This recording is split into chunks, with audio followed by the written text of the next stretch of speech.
Good morning, everyone. This morning is Monday, the 5th of April, and today's reading is on Romans 13.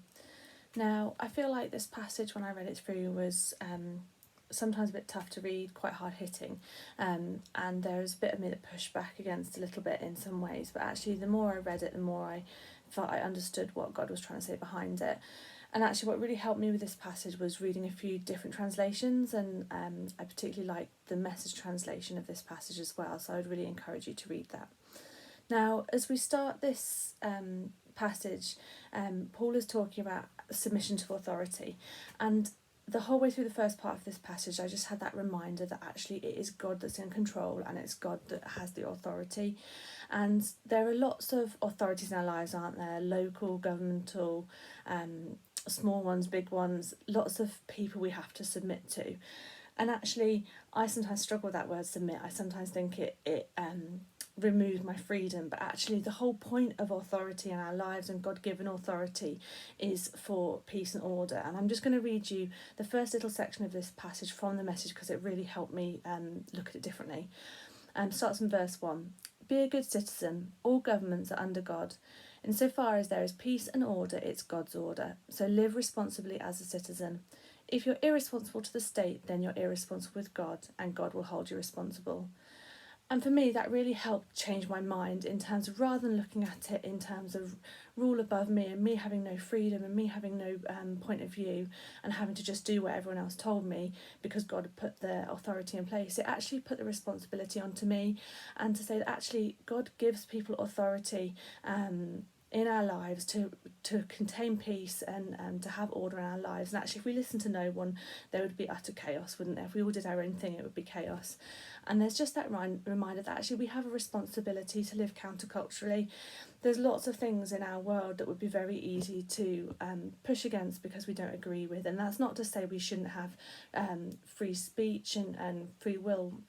Of course we should, but actually as Christians we can choose to stand above it and rise above it and not get sucked into the disagreements and the arguments and the complaints about anything in our lives that is in authority.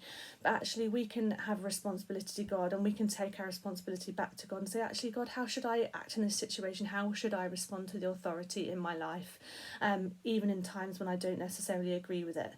And we can just trust, can't we, that God has put people in authority. And yes, we're humans and we're not perfect, but he's put people in authority for a reason, and he sees perhaps a much bigger picture than we can see. And we can always take that back to him and question him and trust in his answers. So I would really encourage you this morning, if there's anything in your life where authority is something that feels negative to you, just take it back to God. And he is just confirming here, isn't he, that he has authority over it all, and he actually is the person that is in control. Now, the second part of this passage just reminds us as well, isn't it, that everything we should be doing is in love. And it doesn't matter what we do, what we disagree with, what we like. Actually, if there's something in that isn't of God, then it's not of love, is it? And I just had this reminder this morning that actually with every action we take, with every word we speak, with everything we do, and in all of our conduct, our responsibility is to try and do it with God's love.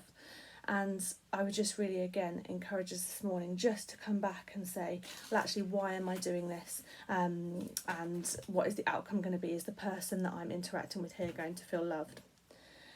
And the last little section this morning is just Paul talking about the day that Christ returns and the second coming. And actually, for me, in my head, he was just, the way he was speaking to me, I was thinking, how would this look in every day? How would this look in the language that I understand? And I feel like he's just saying, come on, guys, sort yourselves out. Don't just linger and be asleep. Don't miss it. Don't waste time on all of these things that he lists here. Actually be alert. And he's kind of, I can just feel him going, come on, get up, sort yourselves out. And that actually made me feel a bit more like I had some sort of oomph and energy to do that this morning on a day where I woke up quite tired. So it was just that change of mind for me, from it feeling like a burden, feeling like, oh, come on, let's look forward to this, let's get excited for Christ's return, and actually let's just not fall asleep doing it, as I sometimes would be prone to doing. So yeah, this morning I just really want to encourage you, just take everything back to God, and his authority. Remember, he's in control. Everything we do, try and have our aim to do it with God's love, and for that to be the thing that shines out to those around us. And also, don't fall asleep. Come on, let's get going. Let's sort ourselves out and just review where we're at today. Thanks, everyone. Have a good day.